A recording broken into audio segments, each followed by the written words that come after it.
Welcome to light of law. मेरे सारे बिहार के अब एसएससी और बिहार के सारे अभ्यर्थी तैयार हो जाएं। एसएससी की भर्ती के लिए 10 साल बाद आपकी ये भर्ती आई है और सबसे पहले मैंने आपको बताया था कि 10,000 से ज़्यादा पद आएंगे। एज इट इज 11,000 से ज़्यादा पद आ गए हैं, 11,098 पद आए हैं। तो अब आपको तैयारी करनी है, लेकिन इससे पहले बहुत ही ज़रूरी चीज़ें हैं जो आपको जान लेनी चाहिए। देखिए, जितना चुटकी बजा बजा के बताया जा रहा है इतना आसान नहीं है जब तक आप ठीक से समझे कि नहीं मामला हो जाएगा गड़बड़। क्योंकि 10 साल पहले जब ये भर्ती आई थी तो 14 लाख फॉर्म पड़े थे।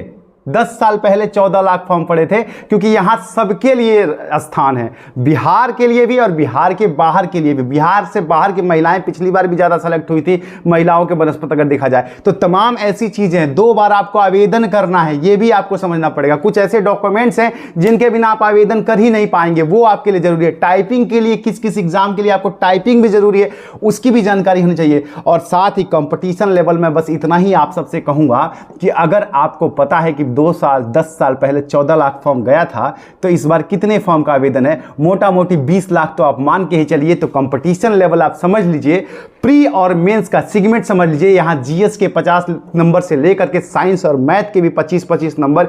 हिंदी आपके लिए सिर्फ एक आसान है जिसका कि सरल हिंदी आती है। ये तमाम चीजें आपको बेहतर तरीके से एक बार समझ लेनी चाहिए, तब जाकर के आप लोग 27 से आवेदन आ रहा है, आपको आवेदन में जाना चाहिए। अगर आपको इसकी पूर्ण जानकारी नहीं होगी तो आप मात खा जाएंगे। देखिए, यहां एलिजिबिलिटी ग्रेजुएशन +2 लेवल की है, मतलब इंटरमीडिएट लेवल की है, लेकिन आप इसमें एग्जाम में ये इकलौता ऐसे एग्जाम आप इसमें देखें, इसमें ग्रेजुएशन वाले भी आते हैं और बीटेक वाले भी आते हैं और साथ ही पूरी तैयारी के साथ आते हैं जो यूपीएससी की तैयारी कर रहे हैं वो भी, क्योंकि जॉब अच्छी है तो इसमें आके और अपना फाइट कर लेते हैं। एज लिमिट भी इतना लंबा चौड़ा होता है, 18 से लेकर के जनरल के लिए 37 साल हो जाता है, ओबीसी फीमेल के लिए इनके लिए 40 साल हो जाता है, 18 साल से 40 साल तक हो जाता है, और एससी एसटी के लिए 18 साल से 42 साल हो जाता है। तो एज का भी बड़ा है, तो आपको इस सब चीजों को लेकर के डरने की जरूरत नहीं है। ये इसलिए मैं आपको बता दे रहा हूं क्योंकि बहुत सारे इंस्टीट्यूट जिनको अपना कोर्स बेचना या तमाम चीजें हैं वो आपको बहुत हलवा बता देंगे, लेकिन ये बहुत ही टफ एग्जाम है, बहुत ही टफ होता है। पेपर का लेवल टफ नहीं होता है, सवाल टफ नहीं होता है, कट ऑफ बहुत हाई जाती है क्योंकि नेक टू नेक कंपटीशन होता है। तो तमाम पहलुओं को आपको जानना जरूरी है। आप अगर तैयार हैं तो आराम से आप पूरी वीडियो देखिए, ठीक तरीके से समझिए कि क्या क्या चीजें हैं, फिर उस हिसाब से अपनी स्ट्रेटेजी बनाइए। और जहां तक क्रेडिबिलिटी की बात है, 3 बार मैंने उत्तर प्रदेश, बिहार, झारखंड और मध्य प्रदेश के एग्जाम्स क्रैक कर रखे हैं। मैंने यूपीएससी का प्रीलिम्स क्वालिफाई कर रखा है 2 बार, तो आपको मैं बेहतर गाइड कर सकता हूं। जो पहले से जानते हैं वो जानते हैं, जो नहीं जानते हैं उनके लिए क्रेडिबिलिटी है, बस इतनी सी ही बात है। चलिए, तो अब मैं आपको बता देता हूं, एक बार सारी चीजें ठीक तरीके से समझ लिए। सबसे पहले तो आपको यह पता होना चाहिए कि आपको 600 नंबर मिलते हैं, पर क्वेश्चन 4 नंबर मिलता है, 150 क्वेश्चन आता है और 1 नंबर माइनस मार्किंग होता है, 1/4 का माइनस मार्किंग भी आपको देखने को मिलता है। तो आप इस तरीके से समझ लीजिए, ये बिहार शिक्षक नहीं है जिसमें माइनस मार्किंग नहीं थी। यहां 1 नंबर सीधा कट जाएगा हर गलत जवाब के साथ।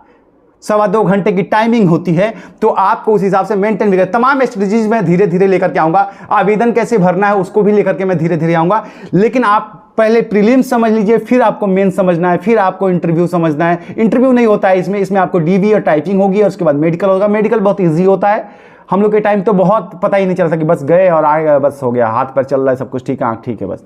तो ऐसा हुआ था। तो अब तमाम चीज़ों को मैं आपको समझाता चलता हूं। देखिए, आपको जनरल नॉलेज के क्वेश्चन मिलेंगे 50 ठो। आपको मैथ और साइंस का जो लेवल होता है ना, लेवल जो होता है ना इंटरमीडिएट लेवल का होता है, तो सच में इंटरमीडिएट लेवल का आपको मैथ और साइंस मिलता है सॉल्व करने के लिए। एडवांस मैथ जो अपने बिहार में चलता था उस लेवल का मैथ आता है, तो वो आप लोग समझ लीजिएगा। साथ ही आपकी रीजनिंग जो है ना वो 50 नंबर की है। अच्छा, इसके बीच में ना मैं आपको एक और चीज़ बताऊं कि अगर आप लोग मतलब सीरियसली तैयारी कर रहे हैं ना, अगर आप तो आपके पास पहले तो टाइम है, तो मैं 3 किताबें आपको रिकमेंड कर देता हूं। देखिए, किरण पब्लिकेशन की 3 किताबें हैं। एक तो एसएससी की मैथमेटिक्स है, सॉल्व पेपर है पूरा का पूरा, आपको मार्च 2023 तक का है। 11,800 क्वेश्चन आपको उसमें मिलने वाले हैं, उसमें मिल जाएंगे, तो आप उससे आप मैथ की तैयारी कर सकते हैं। साथ ही आपका जर्नल स्टडी जो है 50 नंबर का, आपको पता है सामान्य अध्ययन एसएससी का, उसका भी टोटल आपको सॉल्व पेपर भी मिल जाता है प्रीवियस ईयर का। 300 से ज्यादा आपको ऑब्जेक्टिव क्वेश्चन मिल जाएगा जनरल नॉलेज की तैयारी के लिए, आप उसकी भी तैयारी कर सकते हैं ये तीनों किताबों का। और साथ ही एसएससी का रीजनिंग का जो सॉल्व पेपर है वो भी पिछले साल का आपको सॉल्व पेपर भी मिल जाएगा इसमें, और प्लस 12,800 से ज्यादा क्वेश्चन प्रश्न मिलेंगे। और इसके जरिए भी आप अपनी जो है आपको एक मोटा मोटी आकलन हो जाएगा कि आपको तैयारी किस तरीके की करनी है, प्रैक्टिस से ही आपका काम होगा। लिंक्स मैं आपको डिस्क्रिप्शन में दे दूंगा इन तीनों किताबों का, वहां से आप लोग देख के टाइम से पहले इसको लेकर के आप अपनी तैयारी कर सकते हैं। अब आ जाते हैं आप लोग के कंपटीशन के लेवल को जरा ध्यान से समझाने के लिए आप लोगों को मैं कुछ चीजें बता देता हूं। पहली बात तो आप ये समझ लीजिए कि टाइमिंग भैया, टाइमिंग आपको लगता है कि 2.25 घंटा है ना, बहुत ज्यादा नहीं। जब आप उलझते हैं ना तो आपके लिए बड़ा दिक्कत हो जाता है। ये तमाम स्ट्रेटेजीज मैं बताऊंगा, लेकिन फिलहाल आज हरता पे आ जाता हूं। देखिए 1 अगस्त 2023 से आपकी एज काउंट की जाएगी। अगर 1 अगस्त 2023 तक आपकी एज 18 साल हो चुकी है तो भी आप एलिजिबल हैं, और 1 अगस्त 2023 से पहले आपकी उम्र 37 साल है जनरल कैटेगरी में, मतलब 36 साल है, 37 साल पूरा नहीं हुआ है तो भी आप एलिजिबल हैं।